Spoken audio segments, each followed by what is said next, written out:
इजाज़त है गुफ्तगू शुरू। तारीख़ का इस्लाम और है और कुरान का इस्लाम और है। झगड़ा शिया और सुन्नी का नहीं, झगड़ा आयत और रवायत का है, झगड़ा तारीख़ और कुरान का है।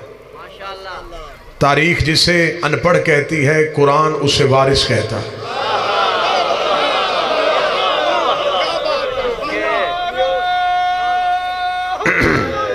यार तारीख जिसे यार कहती है, कुरान उसे फरार कहता है। तारीख जिसे मोतबर कहती है, कुरान उसे गुमनाम कहता है। तारीख और कुरान में इख्तलाफ है, शिया और सुन्नी में इख्तलाफ नहीं। आयत और है, रिवायत और है। अगली सतर करूंगा, इसी सतर में मैं मौजू की बुनियाद रखने लगा हूं। इस सतर पे आप मेरा साथ देंगे। तारीख जिसे बेऔलाद कहती है, कुरान उसे वारिस कौसर कहता है।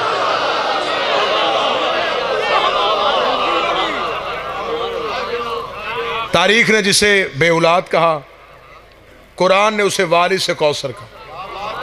अरब के जाहिलों ने आके नबी को ताना दिया, तेरी औलाद है कोई नहीं, बेटा तेरा है कोई नहीं, दीन तो अपना फैला रहा है, जितनी देर जिंदा रहेगा लोग नमाजें पढ़ेंगे, जब दुनिया से चला जाएगा तेरा दीन भी मर जाएगा। दीन उसका जिंदा रहता है जिसका वारिस जिंदा रहता है, बात उसकी कायम रहती। तवज्जो मेरी तरफ कीजिएगा, वक्त के दामन में वुसअत ही नहीं कि मैं तफसीलात को छेड़ सकूँ। जिक्र उसका जिंदा रहता है जिसका कोई वारिस जिंदा रहता है। जब तेरा बेटा ही कोई नहीं है, तेरी नस्ल ही कोई नहीं है, तेरा पैगाम कैसे चलेगा? तेरा खानदान तो है ही कोई नहीं, तू चला जाएगा तेरा पैगाम चला जाएगा, तू चला जाएगा तेरे नस्ल के आगे तेरा नाम लेने वाला कोई नहीं रहेगा। इतना कहना था। अरब के जाहिल ताना दे दे दे के रोज ज़हरा के बाबे को तंग करते थे। एक दिन मुसल्ले पे आके वो आसमान की तरफ करके कहा, कहते तो ये भी ठीक है, ना तूने मेरा कोई वारिस बनाया है, ना तूने कोई नस्ल बनाई है, मुझे बताइए पैगाम चलेगा कैसे? नबूवत का दरवाजा तूने मेरे ऊपर बंद कर दिया है, तूने कह दिया नबी आना और कोई है नहीं। जब नबी कोई नहीं आना तो फिर पैगाम इंसानियत तक कैसे पहुंचेगा?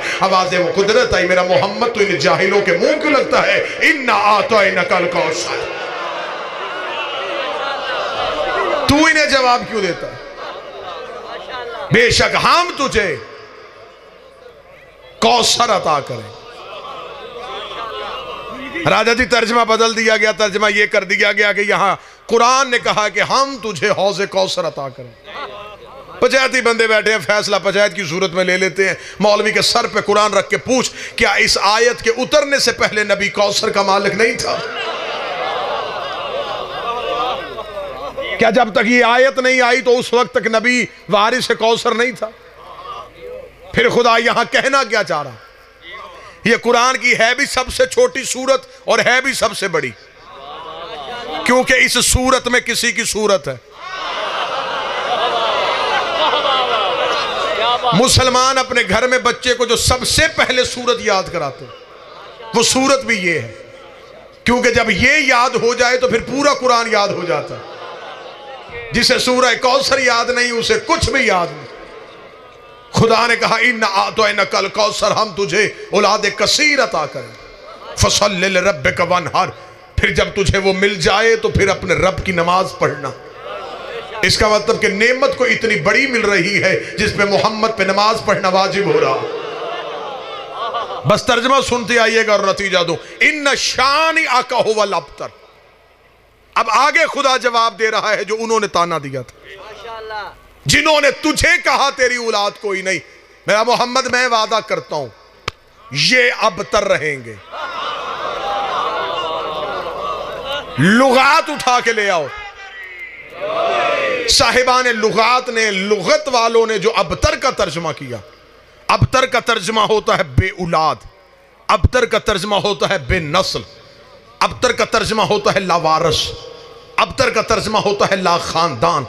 जिसका वारस कोई ना हो, जिसका पैगाम कोई ना आगे लेके चले, जिसकी नस्ल कोई ना हो, जिसका खानदान कोई ना हो, उसे अबतर कहते। कुरान में दावा मौजूद है। कुरान ने कहा मेरा मोहम्मद जो तुझे बेऔलाद कहते हैं, मेरा वादा है ये अबतर रहेंगे। मिर्जा जी अब जो कुरान ने दावा किया हमें तारीख से देखना है, क्या यह दावा सच्चा हुआ, क्या यह दावा ठीक हुआ? लेकिन जब हमने तारीख से पूछा तो तारीख के माथे पे शर्मिंदगी का पसीना आ गया। तारीख ने कहा ऐसा तो मेरे दामन में है ही नहीं। सबसे बड़ा दुश्मन नबी का अबू जहल था, लेकिन उसके बेटे थे। नबी का दूसरा दुश्मन अबू सुफियान था, उसकी औलाद थी। नबी का दुश्मन आस था, उसका बेटा था। नबी का दुश्मन वाइल था, उसका बेटा था।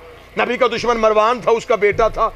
जितने भी नबी के दुश्मन थे, साद था, खुवैलद था, जम्मा था, हारिस था, असवद था, कुतबा था, तैबा था, इन सब के बेटे थे।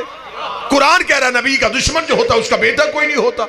अबू जहल से लेके सलमान रुश्दी तक, सलमान रुश्दी से लेके तस्लीमा नसरीन तक, मिर्जा गुलाम अहमद कादियानी तक, ये दुश्मन भी नबी के रहे और इनकी औलाद भी होती रही, इनकी नस्ल भी होती रही, इनका खानदान भी चलता रहा। अब रख हाफिज़ कुरान के सर पे कुरान। जब अल्लाह ने वादा कर दिया था जो नबी का दुश्मन होगा उसकी औलाद कोई नहीं होगी, फिर कुरान को दावा पूरा करना चाहिए था। क़यामत तक के लिए नबी के दुश्मन की औलाद ना होती, क़यामत तक नबी के दुश्मन का बेटा ना होता।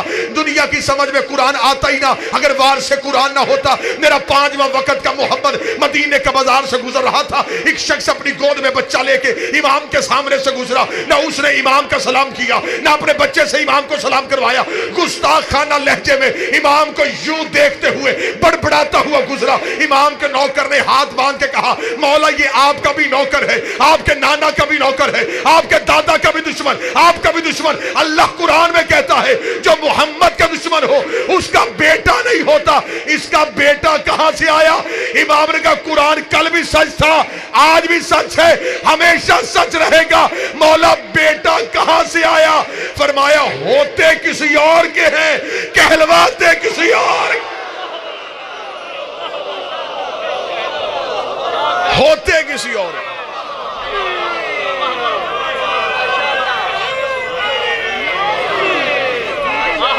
बिस्मिल्लाह।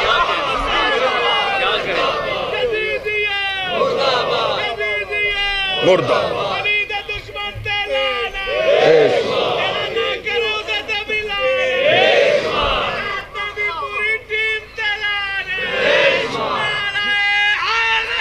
यार होते किसी और के,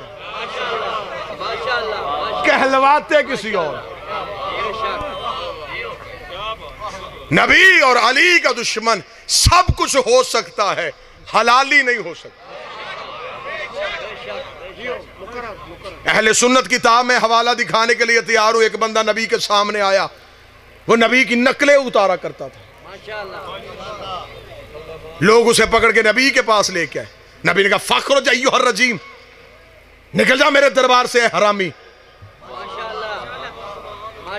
इतना कहना था, वो चुप करके खुल के अजीम के मालिक ने जिसे हरामी कहा हो,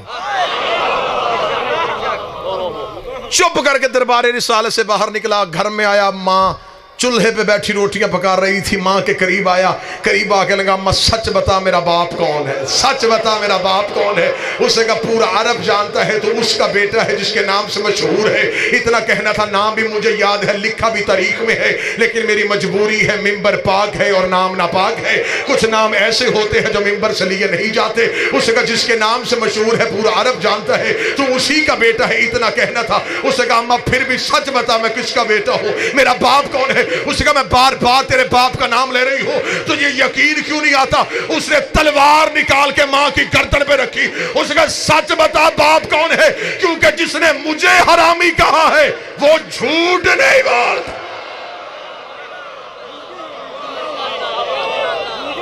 जिसने मुझे कहा।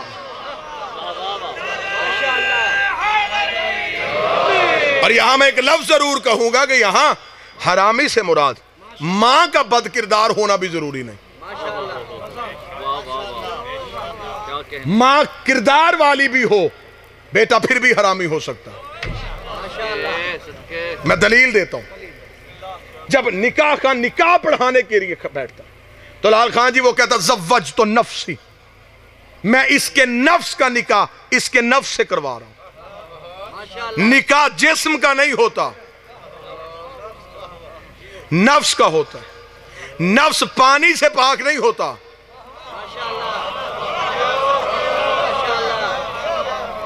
मदीने की मस्जिद में बैठ के नबी ने खुतबा देते हुए कहा कि इबादत जिस्म नहीं करता, इबादत नफ्स करता। मौत जिस्म को आती है, नफ्स सिर्फ जायका चखता है। सर ना हिलाए, जरा बोलिएगा। कुल्लु नफ्सिन ज़ाइक़तुल मौत, नफ्स ने जायका चखा और जिस्म को मार दिया, मौत जिस्म को। फरमाया नफ्स जो होते हैं इबादत नफ्स करता है, इसलिए कहते हैं कि दुरान इबादत नफ्स पे काबू रहे। जिस्म सिर्फ रकतें बनाता है, उठता बैठता है। इबादत का असल मुकल्लफ नफ्स होता है।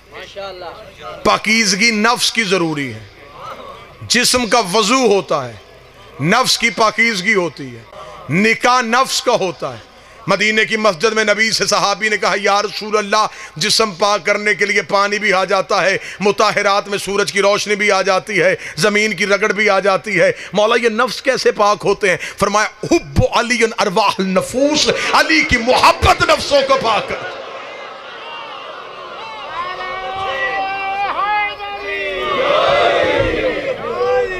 मोहब्बत अली से नफूस पाक। तो जब निकाह नफ्स का होता है और अगर नफ्स पाक ही नहीं, फिर औलाद हलाली कैसे हो सकती? औलाद को हलाली करने के लिए नफ्स पाक होना चाहिए। नफ्स को पाक करने के लिए नफ्स की खुराक का नाम है मोहब्बत आले मोहम्मद।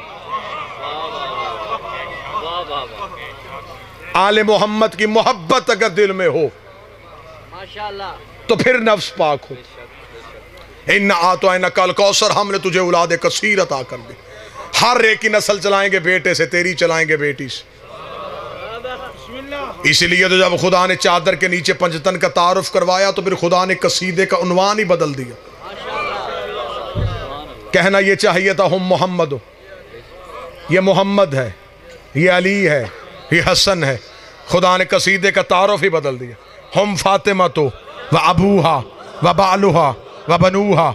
एक फातिमा है, एक फातिमा का बाप है, एक सैयदा का शौहर है, दो सैयदा के बेटे हैं। मेरे अल्लाह रसूल कलाम, तू नहीं जानता तो कौन जानता है? चादर के नीचे अकेली फातिमा तो नहीं थी, चादर के नीचे खुद नबी भी थे, खुद अली भी थे, हसन हुसैन भी थे। तारुफ बड़े का नाम लेके करवाया जाता है, बीबी का नाम लेके क्यों करवाया? फरमाया मशीयत की निगाहें हाल के आईने में मुस्तकबिल के गंदे मुअर्रख देख रही थी। खुदा जानता था कल को बंदे ये कहेंगे नबी की और भी बेटियां थी, नबी की और भी बेटियां थी, मैं इनके कलम तोड़ा हूँ। फातिमा तो अबूहा, एक फातिमा है, एक बाप है, एक फातिमा है, एक बाप है, एक फातिमा है, एक बाप है। हम फातिमा तो अबूहा व बालुहा व बनूहा। एक फातिमा है, एक फातिमा का बाप है, एक सैयदा का शौहर है, दो सैयदा के बेटे हैं। मेरे लिए तारुफ बीबी का नाम लेके क्यों करवाया? फरमाई इसलिए सैयदा का नाम लेके तारुफ करवा रहा हूं। कल को दुनिया ने कहना फला भी अहले बैत में था, फला भी अहले बैत में था, फला भी अहले बैत में था, फला भी अहले बैत में था। आज अहले बैत का तारुफ ज़हरा का नाम लेके करवा दुनिया को बता रहा हूं, अहले बैत मोहम्मद के रिश्तेदारों का नहीं, बतूल के रिश्तेदारों।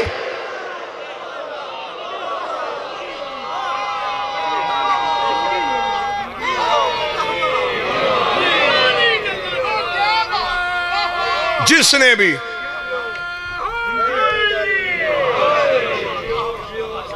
भी अहले बैत में बिस्मिल्लाह अहले बैत में शामिल होना हो, वो रिश्तेदारी रसूल से नहीं, रिश्तेदारी बतूल से साबित कर। 5 जगहों पे अली और बतूल का अक्द पढ़ा गया, 5 जगहों पे पढ़ा गया। फर्श पे रसूल ने पढ़ा, चौथे आसमान पे दरदाइल ने पढ़ा, तीसरे पे इसराफील ने पढ़ा, दूसरे पे इजराइल ने पढ़ा, हिजाब वहदत पे खुद खुदा ने पढ़ा। एक निकाह पर्दे के पीछे पढ़ा गया, एक मस्जिद में पढ़ा गया। आप खामोश हो गए, मैं दलील दे देता हूं। वहां निकाह इसलिए पढ़ा गया कि निकाह होता ही लड़की के घर है।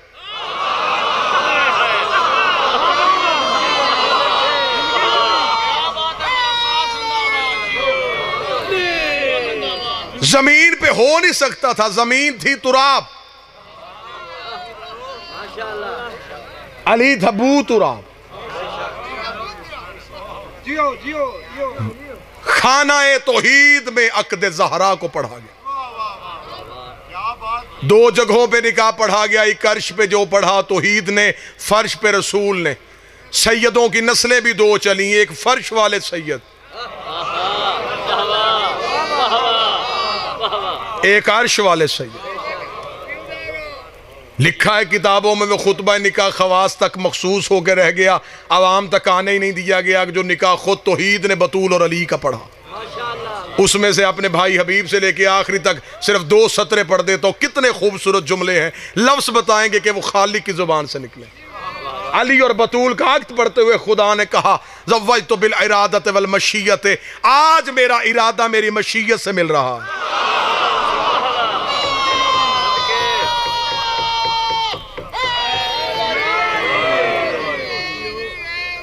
तौहीद के इरादे को अली कहते हैं, तौहीद की मशीयत को ज़हरा कहते हैं। अगला जुमला बड़ा खूबसूरत है, आवाज़ कुदरत आई, आज लफ्ज़ अपने मानी से मिल रहा है।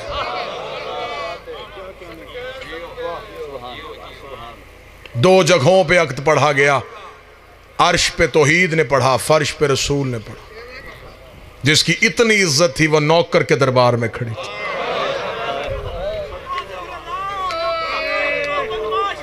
बिस्मिल्लाह भाई का हुक्म था, हुक्म की तामील हो गई, आपके मुकद्दस चेहरों की ज़ियारत हो गई। बहुत मोतबर नाम कसाइद मसाइब की दुनिया के मेरे भाई हैं, बरसरे मिंबर तशरीफ़ फरमाएँ। यहाँ हर जाकर मेज़बान की हैसियत से है, सिर्फ फहरिस्त में अपना नाम लिखवाने के लिए आए। कल ज़हूर है रसूल की बेटी का, कोशिश करना हर शिया अपने घर में चिराग ज़रूर जलाना, और यह नीयत करके चिराग जलाना कि बकिए में उसकी कब्र पे चिराग नहीं चल रहा।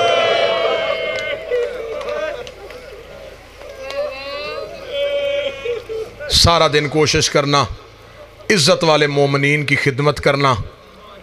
कोई रूठा हुआ हो उसे मना लेना, कोई भूखा हो उसे खिला देना, इर्द गिर्द नज़र करना। इलाके में ज़ाहरी तौर पे अगर कोई गरीब सैयद हो उसके घर जाना, हक के ज़हरा उसके घर पहुंचा के आना। सारा दिन कल बतूल के दुश्मन पे लानत की तस्बीह पढ़ना। आज भी धूप की चादर है ज़हरा की कब्र पे।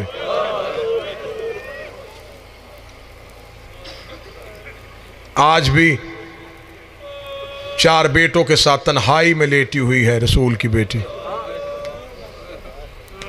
किस्मत माँ और बेटी की, माँ की कब्र पे भी फौज खड़ी है, बेटी की कब्र पे भी फौज खड़ी। हाय, माँ की कब्र पे भी रोने की इजाजत कोई नहीं, बेटी की कब्र पे भी फौजों के पहरे हैं। आना मेरा पर्दे वाला वारस, जल्दी जाहिर हो, हमें बता तो सही कि हकीकी कब्र है कहाँ पे, कहाँ सो रही है रसूल की बेटी, कहाँ आराम फरमा रही है मोहम्मद की बेटी। मुझसे पहले वाजिबुल एहतराम बाबा इकबाल शाह जी जो पढ़ रहे थे, हक पढ़ रहे थे, उम्मत ने सैयदों का कब्रिस्तान भी एक नहीं बनने दिया। अरब से चले जाओ, ईरान तक चले जाओ, जगह जगह सैयदों की नहीं सैयदादियों की कब्रें भी मिलेंगी। एक जगह पे कब्रिस्तान नहीं बना। बस एक सत्र पढ़ूंगा मुसीबत की, कैद निभा के वापस पहुंच गई अली की बेटी मदीने। लफ्ज़ जो बीबी ने ये जुमला कहा कि सजाद ये मदीना है, आलिमा गैर मुअल्लिमा थी, इल्म में था मदीना है। 2 वजहें उलमा इरफान ने लिखी हैं। पहली वजह ये थी, आंखें इतनी जख्मी हो गई थी अली की बेटी की, जाग जाग के इतना जख्मी हो गई थी अली की बेटी। बीबी ने कहा सजाद ये मदीना है, हाँ माँ ये मदीना है। दूसरी जगह पे एक रवायत मिलती है कि बीबी ने कहा सजाद मैंने पहली बार मदीना बाहर से देखा है, मैं मदीने की बैरूनी दीवारों से वाकिफ़ नहीं थी। सैयद साहब जितने भी झोली फैला के मांगने के लिए आए, जिक्र का सदका यहाँ से कोई खाली ना उठे। बीबी ने कहा सज्जाद मुझे बता कब्र रसूल कहाँ है। फरमाया अम्मा वो सामने कब्र है रसूल की। फरमाया थका हुआ पूर लेके बैठ, मैं अकेली फतह की नवीद सुना के आती हूँ। उठी अली की बेटी और कब्र रसूल की जानब चली। मैं गैर सैयद हूँ, यहाँ मैं एक लफ्ज़ का इशारा देने लगा हूँ, वो इशारा समझ लेना। कब्र रसूल पे बीबी ऐसे गई है जैसे अकबर की लाश पे हुसैन गए थे। मजबूरी पता नहीं क्या थी, कुरान की आयत सर से लेके पाँव तक जख्मी थी। बीबी गई रोज़ा रसूल के दरवाजे पे हाथ रखा, काफ़ी देर कब्र मोहम्मद को देखती भी रही, रोती भी रही, देखती भी रही, रोती भी रही, देखती भी रही, रोती भी रही। जो झोली फैला के बैठे हो, मोहम्मद की बेटी तुम्हें यहाँ से खाली ना उठाए। रोती भी रही, देखती भी रही, रो के जब थक गई है, बीबी ने पहली सतर पढ़ी। बीबी रो के कहती नाना कब्र से बाहर निकल के पहचान मैं वही ज़ैनब हो। बीबी ने दूसरी सतर पढ़ी, बीबी रो के कहती नाना तेरी अजान बच गई, मेरा मुअज्जन मारा गया। बीबी ने तीसरी सतर पढ़ी, बीबी रो कहती नाना तेरी नमाज बच गई, मेरा नमाजी करबला में सो गया। चौथी सतर पढ़ने से पहले अली की बेटी ने गठरी खोली, गठरी से हुसैन का तीरों वाला कुर्ता निकाला, कुर्ता निकाल के कब्र मोहम्मद में यूं खड़ी हो गई, रो के कहती नाना कब्र से निकल के पहचान ये उसी हुसैन का कुर्ता है जो तेरी जुल्फे थामा करता था, ये उसी हुसैन का कुर्ता है जो सजदे में तेरे कांधे पे बैठता था। इतना जुमला कहना था या कब्र मोहम्मद हिल गई। आवाज आई जैनब कुर्ता हटा ले, जैनब कुर्ता हटा ले, जैनब कुर्ता हटा ले। बीबी रो के कहती नाना तुझसे बेटे का कुर्ता बर्दाश्त नहीं हुआ, रात आधी होने दे, मैं अकेली तेरी कब्र पे आऊंगी, तेरी कब्र के चिराग बुझाऊंगी, मैं तुझे अपना लिबास दिखाऊं। नाना तू फिर मुझे बताना, उम्मत ने इतना तेरे बेटों को नहीं मारा जितना तेरी बेटियों को।